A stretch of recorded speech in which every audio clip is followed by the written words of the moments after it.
What's good, party people? Welcome to Candid Conversations. I am your host, Candia Johnson, a woman on a mission to help you show up and speak up anyway, despite dealing with fear, uncertainty, or self-doubt. Today we are talking about 4 ways to triple your confidence. I think I may have a bonus tip in here for y'all too. But the other day I heard someone offer the fake it till you make it as advice for someone who was struggling with confidence in a certain area. And I'm like, y'all are still promoting this fake it till you make it culture? Haven't y'all learned from Elizabeth Holmes? Listen, that's a podcast for another day. Y'all could Google that tea. Anywho, my thing is, if you are so busy faking it, when are you making the time to learn what it is that you need to master or perform the task effectively?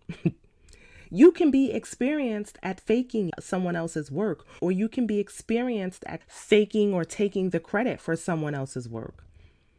So for me, confidence is not the result of experience. It's the result of a consistent experiment.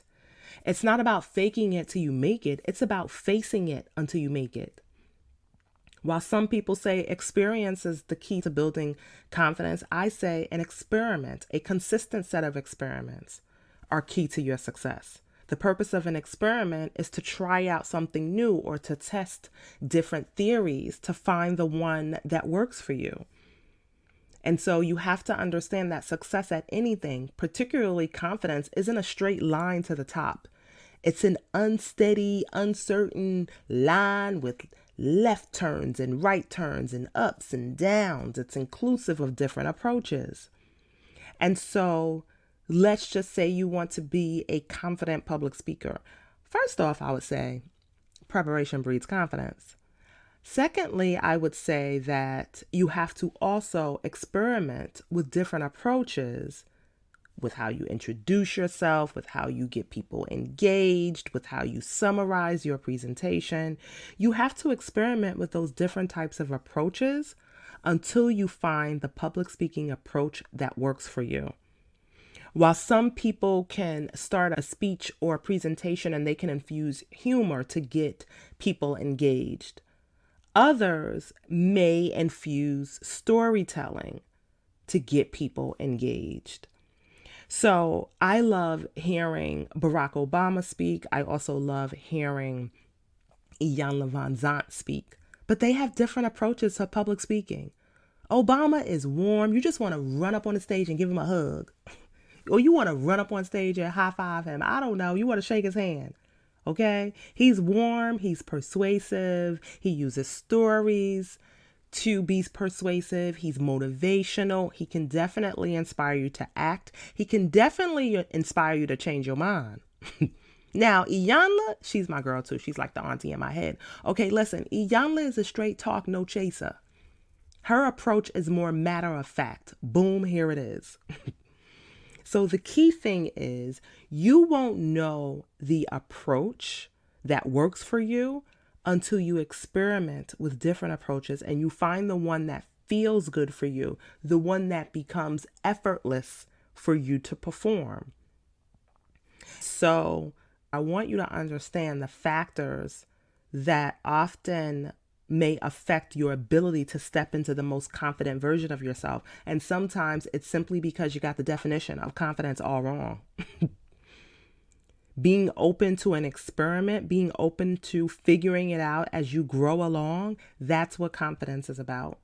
Just committing to the figuring it out stuff or finding someone who can help you figure it out too. Because that's another thing. When I think about some of the most important aspects of confident people, they know that they can't level up alone. They are cool working within their strengths, their own zone of genius, and possibly hiring or delegating for someone else to take over the things that they're not so good at. When you become a confident person, you know failure is not the opposite of success, it's part of it. You know that you can achieve some mind-blowing things. Even if other people, strangers on these internet streets, can't see it, you're okay with it. And so I've worked with executives who lack a confident presence. I've worked with managers who lack the confidence to give employee feedback, or entrepreneurs who lack confidence when it comes to pitching themselves or pitching their companies or pitching their ideas to investors or journalists. And what many people fail to realize is that confidence is not a fixed emotion. You don't feel confident all the time, and that's okay. And let me tell you something. A little self-doubt is your GPS to where you may need to grow in life. A little self-doubt can help you realize you need to learn some things or outsource some things. So just like you would train for a marathon every single year to increase your running speed, a leader must train for confidence in different areas at any given point during their career journey. So a woman who regularly runs marathons, she just doesn't train once to run a 5K marathon. She trains every year she decides to run in that marathon.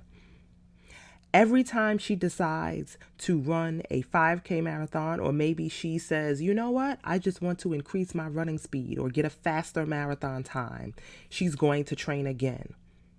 Other times she may be training to get to that 10K marathon. Regardless of the goal, her training doesn't stop. So on the one hand, I want you to understand that self-confidence is about trying new things and finding out what approach is going to work for you. It's also trusting yourself throughout that process to get it wrong and bounce back. You can't get to confidence without the courage to try something different or try something for the first time. You can't get to confidence without commitment. And see, I think we focus so much on confidence when the real keys to success lie in the courage and curiosity to commit to figuring it out.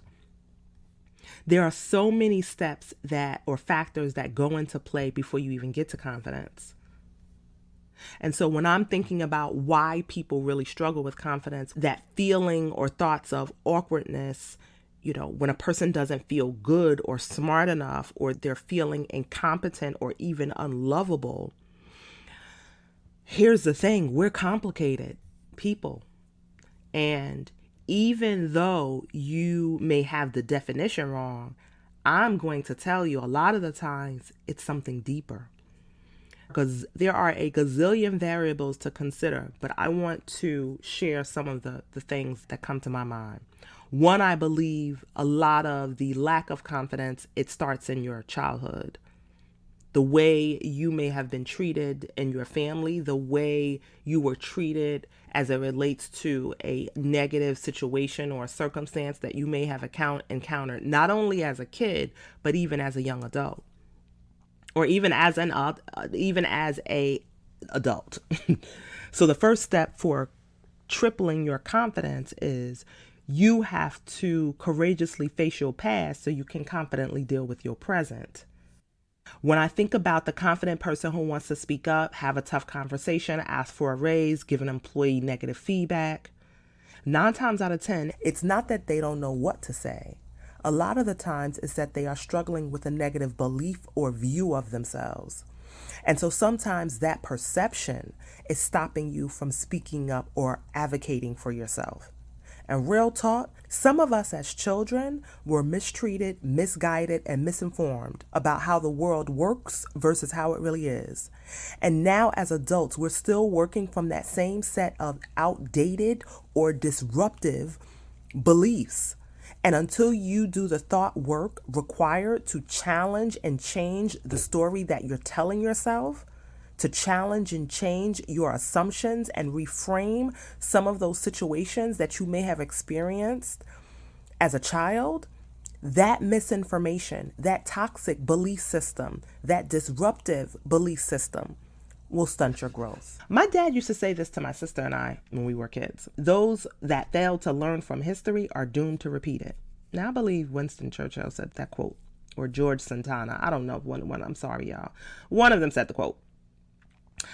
What I want you to realize from that quote is that when you are not learning from or shifting perspective about that event or a series of circumstances that may have negatively disrupted your natural order of life as a child or even as an adult, when you are not looking to face the pain that goes along with a divorce, job termination, a bad relationship, maybe you went through a period of homelessness, it's almost like you're a hamster in a hamster wheel and you're going to keep running around and around in that hamster wheel, facing those same sets of insecurities, facing those same sets of fears and outdated or toxic beliefs that you once felt during that unfortunate situation in your life until you get a handle on it.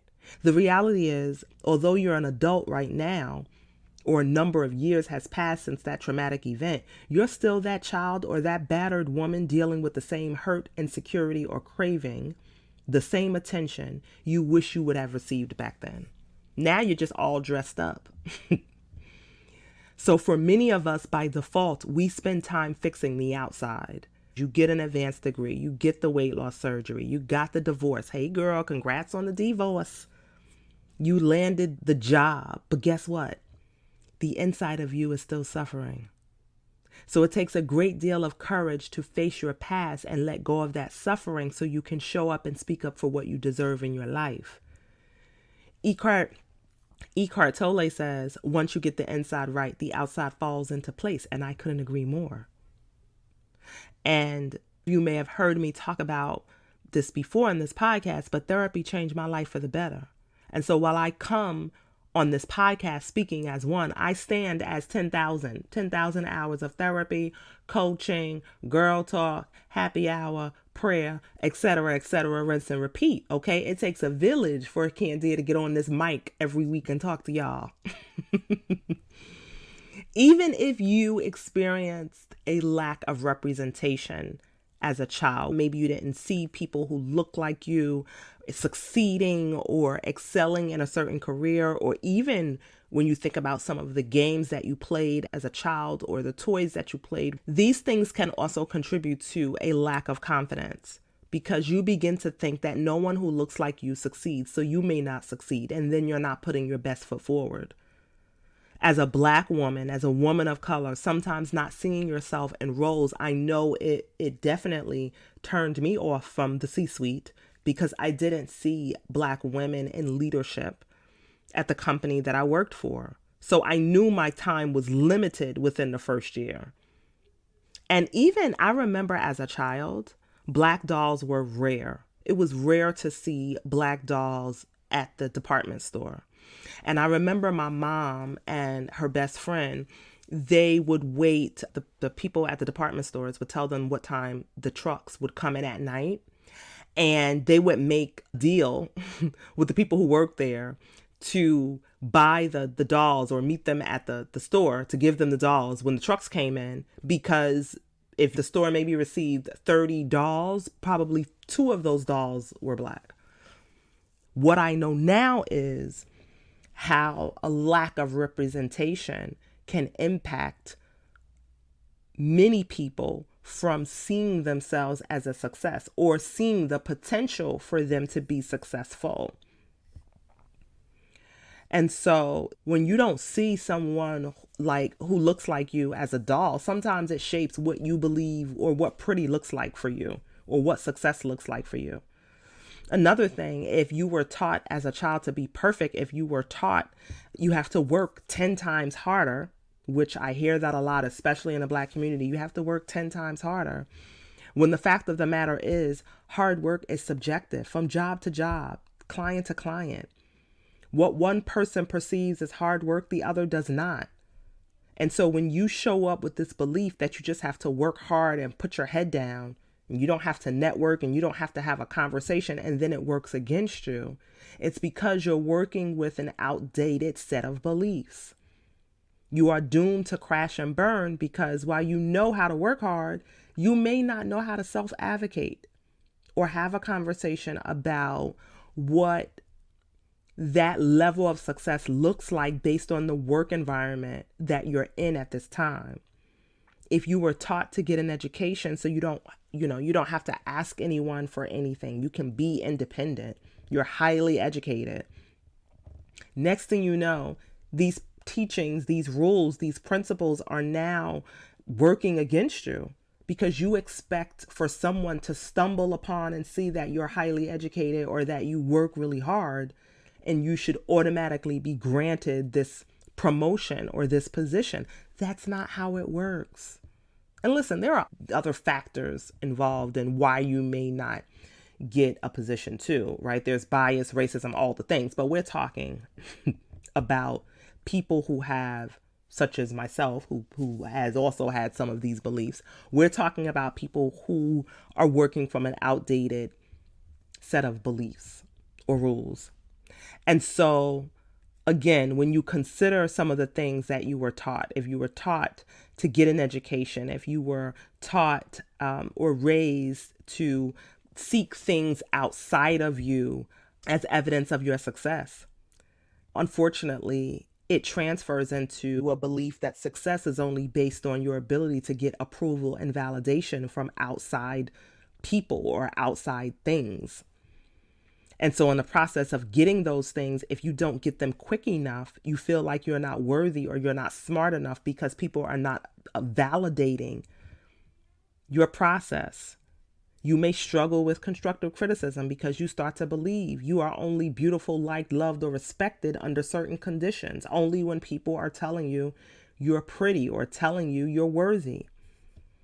So, listen, whether it's getting help through therapy or a life coach, get off the hamster wheel of your past, or you'll always be running to accomplish things outside of you just to get approval, love, or validation from other people. But you'll never reach your greatest potential because the feeling inside of you will remain the same.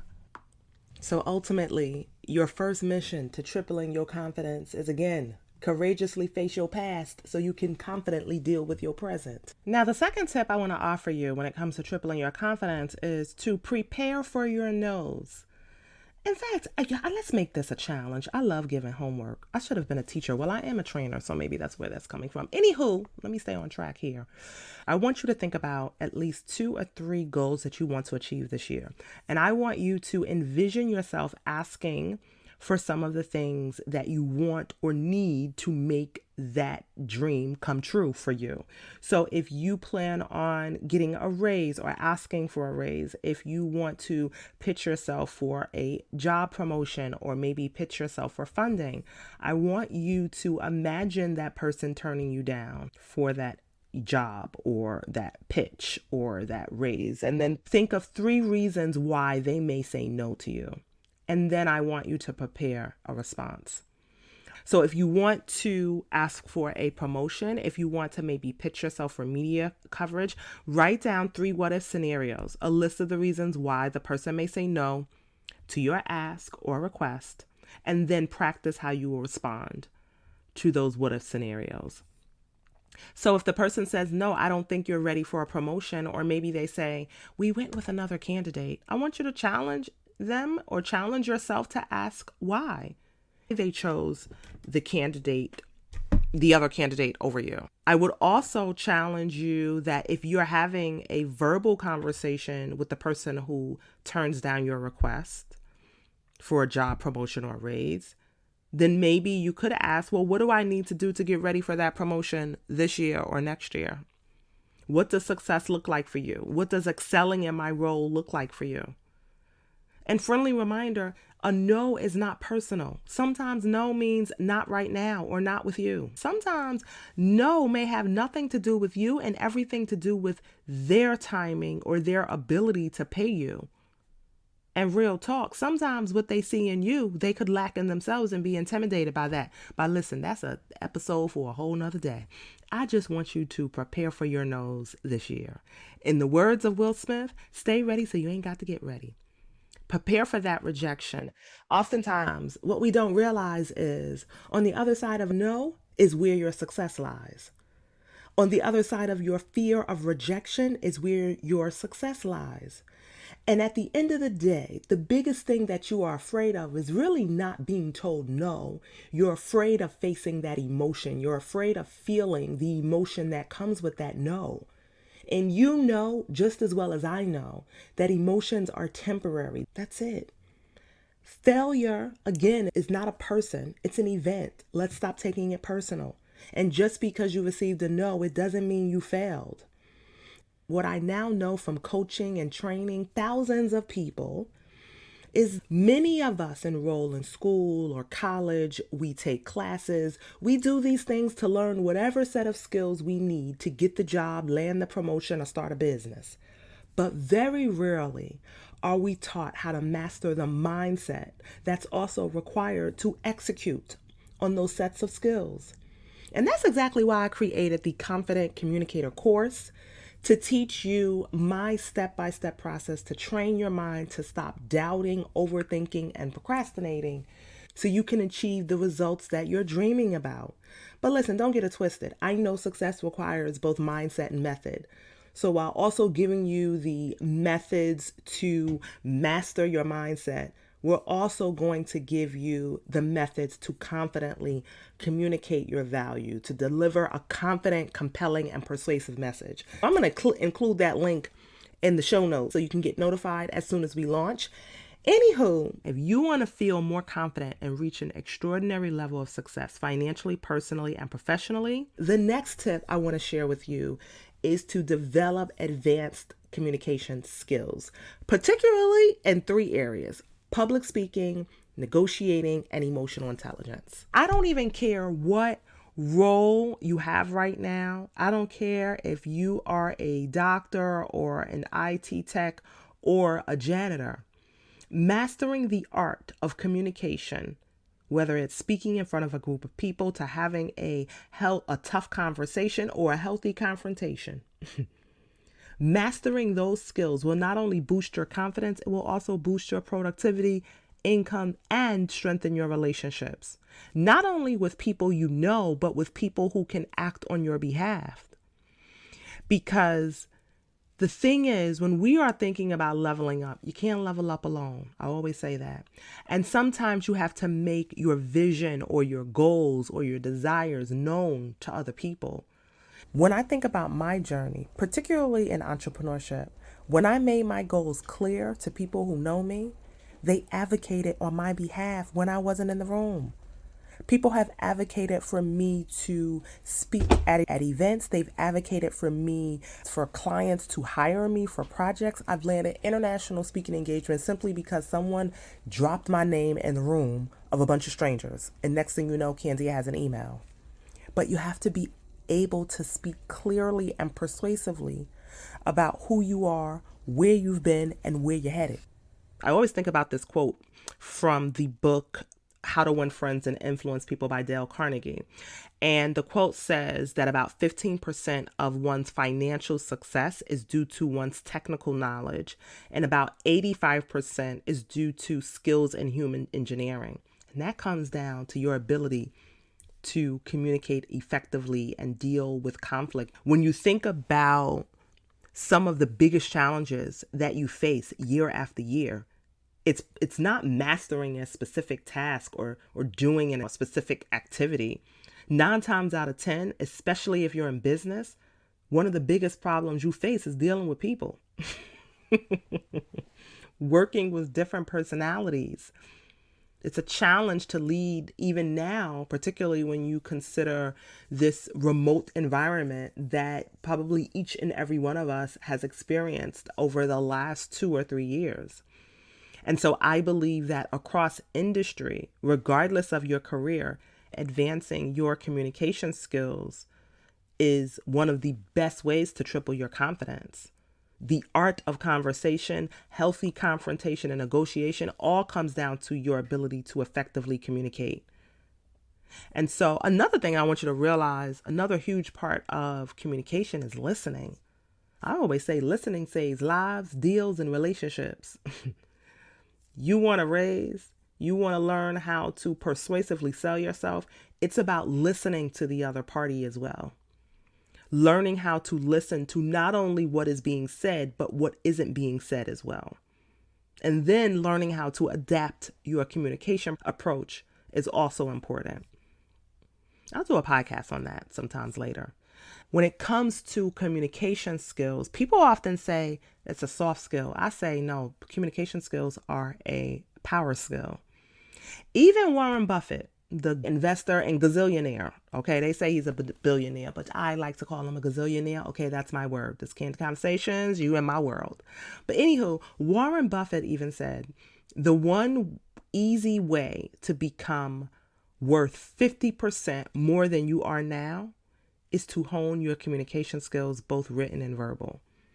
He also said, if you can't communicate and talk to other people and get your ideas across, you're giving up your potential. And I couldn't agree more. Negotiation skills, that's another way to triple your confidence. If you're an ambitious person looking to get promoted at work or you want to start your own business, you're going to need negotiation skills to sell a product or sell yourself. You may need to even negotiate on behalf of other people. Now, there are a few books that has been crazy helpful for me. The first book is Getting Past No, Negotiating in Difficult Situations. The author is William Yuri. The second book is Never Split the Difference, Negotiating as If Your Life Depended on It by Chris Voss. And the third book, I am happy to say we've had the author on the podcast, is Don't Leave Money on the Table, Negotiation Strategies for Women Leaders in Male-Dominated Industries by Jacqueline Twillie. Okay. Now, Jacqueline was a guest on the podcast, and I'll definitely link that episode in the show notes. I also can't say enough about surrounding yourself with people who are talking about money and money mindset shifts that you need to make to elevate and advance and even sell yourself. The next tip for tripling your confidence is increasing your emotional intelligence. Now, emotional intelligence simply comes down to your ability. I'm saying simply when it's one of the hardest things for people to do. Anywho, emotional intelligence comes down to your ability to understand and manage your emotions so that they work for you instead of against you. It comes down to your ability to sense emotions in other people and learn how to adapt your approach as needed. It comes down to your ability to empathize with what they may be feeling and use that to communicate more effectively with them. When you work with a high level of emotional intelligence, the benefit there too is that you have a chance to fix a situation before it becomes a problem when you lead with emotional intelligence or when you communicate with emotional intelligence. It gives you an opportunity to resolve conflict as well. You see, the biggest mistake that most of us make is that we think something or we feel an emotion and then we decide that it is a fact. Your emotions are data, not directions or decisions. Yet too many of us let our emotions, which are temporary, we allow our emotions, and listen, I'm still a work in progress, so sometimes it happens to me too. But too many of us, we talking about you, we're not talking about Candy today. Too many of us allow our emotions to make final decisions about our life. We allow our emotions to sabotage our vision, to damage relationships, all because of a false assumption or a temporary emotion. So learning how to honor your innate ability to pause and reflect and ask yourself, what am I feeling right now? What is this emotion trying to tell me? Where is it trying to guide me? If it's guiding me out of alignment, out of the vision that I have for my life, or away from the person I am trying to become, then wait a minute now, I need to slow down and pause before I react. Especially because these emotions or thoughts may hinder my ability to step into that next best version of myself. Years ago, it was popular to say emotions don't belong in business. Even now you hear people say it's business, nothing personal. Nah, Most decisions that people make are driven by emotion, even in business. In fact, I'm sure you've probably heard the quote, people don't leave bad jobs, they leave bad bosses. That comes down to emotions. And recently I read another study.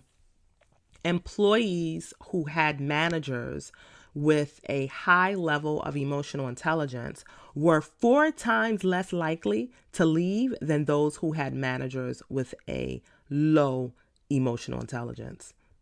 But don't get it twisted. Emotional intelligence is just not awareness. It's also behavior change. I did an episode with emotional intelligence expert Tico Najan, and I'm also going to link that episode. But Several times a month, I facilitate self-awareness and leadership development sessions with doctors, medical directors, and surgeons. These individuals have 15 to 30 years of experience. And one of the highlights for me is, one, their participation is voluntary. They sign up through their hospital, and just by their participation in my session, I know that they are committed to improving or refining how they show up in the workplace every day, even though they have 30 years of experience or 15 years of experience. They are committed to getting a deeper understanding of themselves so that they can work more effectively with other people. And so I encourage my leaders to understand is that to lead others, you have to learn how to lead yourself. Sometimes how you see yourself is different than how you are perceived. People work for people, not businesses. Another highlight for me is when they start talking about moving from self-awareness to self-accountability. And they start to recognize that, hey, maybe I need to try a different approach when I'm communicating with this person, or I'm trying to motivate them to get the work done, or I'm trying to tap into their untapped potential. So the second part to emotional intelligence is being curious, being open to a discussion about ways to improve. So if you are put in a position to lead, or you're put in a position where you're trying to influence people or get buy-in for your ideas, you have to learn how to communicate with emotional intelligence so that you can meet the needs and preferences of the different types of people that you work with. If you're trying to motivate, delegate, develop people, you have to learn how to communicate with emotional intelligence.